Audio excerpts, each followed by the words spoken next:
Doctor صاحب، جنگ کے بعد، امن معاہدے کے بعد آپ کیا سمجھتی ہیں کہ ایران آبنۂ ہرمز کو پہلے کی طرح بحال کر دے گا یا کوئی نیا نظام متعارف کروائے گا آبنۂ ہرمز کے حوالے سے؟ کیا سسٹم بنے گا، کیا آرکیٹیکچر بنے گا، یہ ابھی واضح نہیں ہے، لیکن ایک بات طے ہے کہ یہ پرانے والے سسٹم پہ واپس نہیں جائے گا، اور یہ تب تک نہیں جائے گا جب تک کہ چیزیں 100% واپس بحال نہیں ہوتی ہیں، کیونکہ ٹرسٹ آہستہ آہستہ آئے گا امریکہ کے درمیان بھی اور ایران کے درمیان بھی، اور تجارت بھی آہستہ آہستہ رواں ہو گئی۔ اس جنگ میں بھی ہم نے ایک طرف ایرانی ٹیکنالوجی دیکھی اور ایک طرف امریکن ٹیکنالوجی دیکھی، اور پھر ہم نے دیکھا کہ ایک جو ہے وہ جہاز بھی گرایا گیا ایران کی طرف سے۔ تو کیا آپ سمجھتے ہیں کہ ایرانی ٹیکنالوجی نے پریشان نہیں کر دیا امریکن ٹیکنالوجی کو؟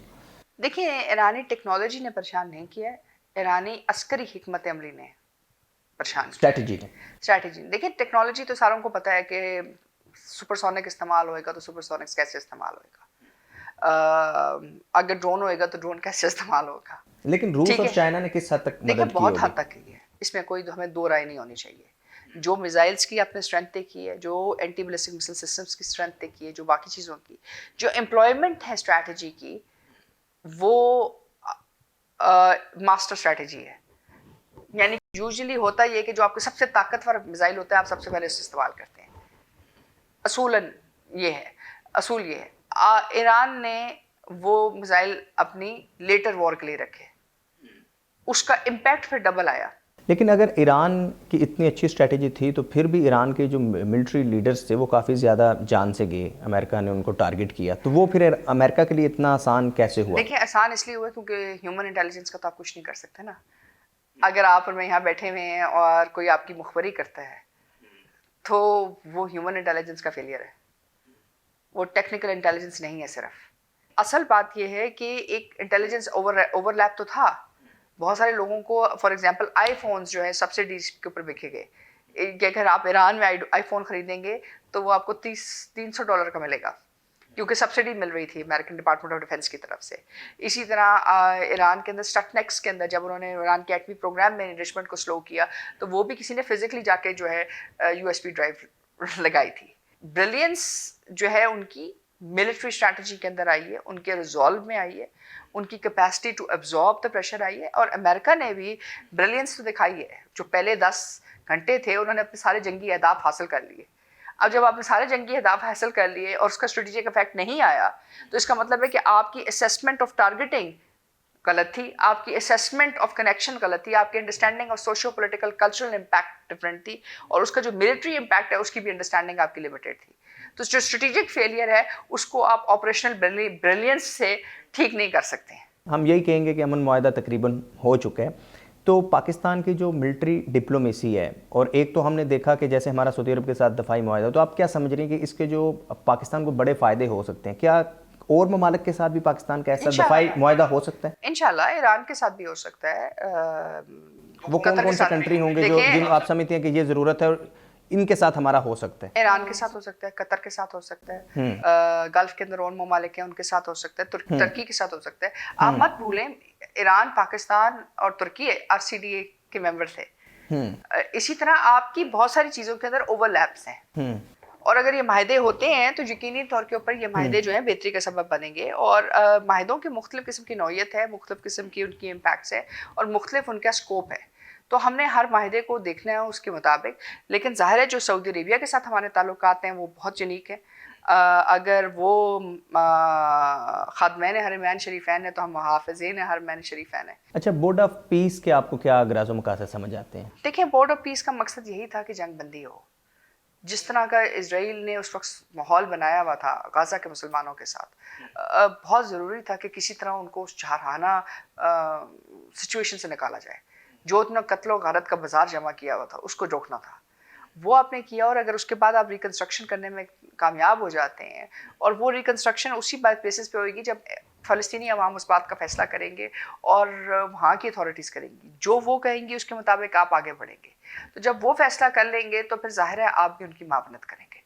لیکن یہ بنیادی فیصلہ فلسطین اور فلسطین کی عوام نے کرنا ہے، لیکن ہمارا جو بنیادی مقصد تھا وہ یہی تھا کہ کسی طرح جنگ بندی ہو، کسی طرح وہ قتل و غارت کا جو بازار ہے وہ رکے۔ اچھا، اس امن معاہدے کے آپ اثرات دیکھ رہے ہیں کہ وہاں غازہ میں جو جینوسائیڈ ہو رہی ہے وہ بھی کہیں کم ہو، وہاں پر بھی یہ؟ دیکھیں اسرائیل ایک بہت مشکل میں ہے. اسرائیل نے امریکہ کے ساتھ مل کر یہ جنگ کی, وہ جنگ جیت نہیں سکا. جنگ کے اندر جو اس کے اثر و رسوخ کے پوائنٹس تھے, جو اس نے مشرق وسطیٰ میں اتنی محنت کے بعد یو اے ای کے ساتھ, ہندوستان کے ساتھ اتنی بڑی لمبی چوڑی محنت کر کے ایک ابراہیم ایکارڈز کیا تھا, اس کے بھی فائدے اس کو اس طرح حاصل نہیں ہوئے. لیبنان میں بھی اس کو شاید بیک ڈاؤن کرنا پڑ رہا ہے امریکہ کے کہنے کی وجہ سے. تو وہ اتنی جلدی تو ریلینٹ نہیں کرے گا کیونکہ ان کے مسائل ہیں. اگر وہ ریلینٹ کرتا ہے تو ان کو بہت ساری چیزوں کے لیے جواب دہ ہونا پڑے گا نتن یاہو صاحب کو, اپنی حکومت کو, لوگوں کے سامنے. ایران میں ان کو اتنے فیلیئرز کیوں ہوئے ہیں, اتنی تباہی کیوں ہوئی اسرائیل کی, آپ نے کیا حاصل کیا اس جنگ سے. دیکھیں باقیوں کو تو ایک سائڈ چھوڑ دینا, ایران کے ساتھ کیا ہوا, امریکہ کے ساتھ کیا ہوا, تو بڑے ملک ہیں, وہ تو سہ گئے ہیں سارا کچھ.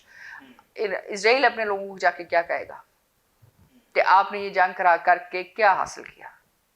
اسرائیل کا اثر و رسوخ بہتر ہو گیا, اسرائیل دنیا میں ہر جگہ پہ مانا جا رہا ہے. فلسطینی اسٹیٹ اس وقت اسپین کہہ رہا ہے میں ایکسیپٹ کرتا ہوں, یورپ کہتا ہے ہم ایکسیپٹ کرتا ہوں, مسلم ممالک کہہ رہے ہیں. یعنی کہ جو پہلے 2 اسٹیٹس کے اوپر کوئی بات ہی نہیں ہو رہی تھی, اب ان کی اس پالیسی کی وجہ سے آدھی دنیا جو ہے کہہ رہی ہے کہ ہم فلسطین کو بطور ایک ریاست ایکسیپٹ کر رہے ہیں. سو جو ان کے خواب و خیال میں نہیں تھا وہ اب حقیقت بنتا جا رہا ہے. سو جو سب سے بڑا اسٹریٹجک لاس ہے اس وقت وہ اس خطے کے اندر وہ اسرائیل کو ہوا ہے. اب اسرائیل کتنی حد تک اس لاس کو سنبھالے گا یہ ایک اور بات ہے, لیکن ایک بات طے ہے, the biggest losers in this war is Israel. Exactly. اچھا پاکستان اور افغانستان کے اوپر بات کر لیتے ہیں. پاکستان اور افغانستان کے درمیان ہم نے جنگ دیکھی اور پھر اس کے بعد ہم نے جب پاکستان نے حملے کیے تو اس کے بعد ایک واضح کمی دہشت گردی میں آئی. آپ کیا سمجھتے ہیں کہ طالبان مذاکرات کی ٹیبل پر آئیں گے؟ آ جائیں گے جی, تھوڑا سا وقت لگے گا ان کو. ابھی بھی ان کو تھوڑی سی امید ہے ہندوستان کے اوپر, تھوڑی سی امید ہے ان کو اپنی غیر قانونی تجارت کے اوپر, تھوڑی سی امید ہے ان کو کہ شاید دہشت گردی ان کے لیے ڈیلیور کر جائے. لیکن حقیقت واضح ہے, پاکستان اور نہ ہی دنیا اس بات کی اجازت دے گی افغان حکومت کو کہ وہ دہشت گردی کو بطور ایک خارجہ پالیسی کے اثر کے لیے استعمال کریں. اور اگر یہ کریں گے, چاہے وہ ہندوستان کے زیر اثر کرتے ہیں چاہے کسی اور انٹیلیجنس ایجنسی کے, تو پھر ان کو پھر جواب دہی کے لیے تیار رہنا ہے. پاکستان کے لیے پالیسی بہت واضح ہے, نہ ہمیں دہشت گردی چاہیے اور نہ ہی ہم دہشت گردی سہیں گے اور نہ ہی ہم اس کی پشت پناہی کو اتنی آسانی سے لیں گے. اگر افغان حکومت سمجھتی ہے کہ وہ یہ کام جاری رکھے گی تو پاکستان بھی کہیں نہیں جا رہا, افغانستان بھی یہاں ہی ہے.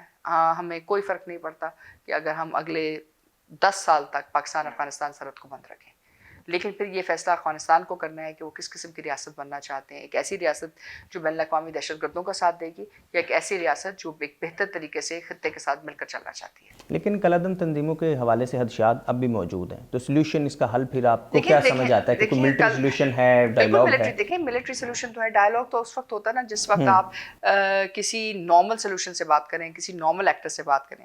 جب آپ ان دہشت گرد تنظیموں کو پال رہے ہیں اس لیے تاکہ آپ کا خارجہ پالیسی کے اندر اثر و رسوخ بڑھے, تو آپ کیا ایکسپیکٹ کرتے ہیں پاکستان سے؟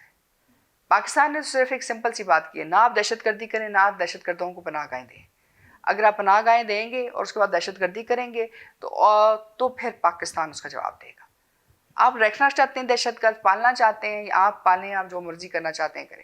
لیکن اگر پاکستان آتے ہیں, پاکستان میں دہشت گردی کرتے ہیں, پاکستان کے خلاف استعمال ہوتے ہیں, چاہے وہ ہندوستان کے کہنے پہ, چاہے ان کی اپنے معاملات کے لیے, چاہے کسی اور کے کہنے کے اوپر, اگر پاکستان میں دہشت گردی کریں گے تو پاکستان اس کا جواب دے گا. اچھا آج ہی خبر آئی ہے کہ پاک بھارت مارکا کے بعد جو ہے وہ پاکستان اور بھارت کے درمیان بیک ڈور ڈپلومیسی ہوئی. اس کو آپ کے پاس کوئی ہے اس حوالے سے کوئی خبر؟ لیکن بیک ڈور ڈپلومیسی تو چلتی رہتی ہے, کئی دفعہ ہوئی, 3-4 مرتبہ آپ کرتے ہی رہتے ہیں. دیکھیں باتیں ہوتی ہیں, کام ہوتا ہے, اور دیکھنا یہ کہ اس بیک ڈور ڈپلومیسی نے آپ کے لیے کیا ڈیلیور کیا. سبسکرائب کریں اور بیل دبائیں تاکہ کوئی خبر رہ نہ جائے.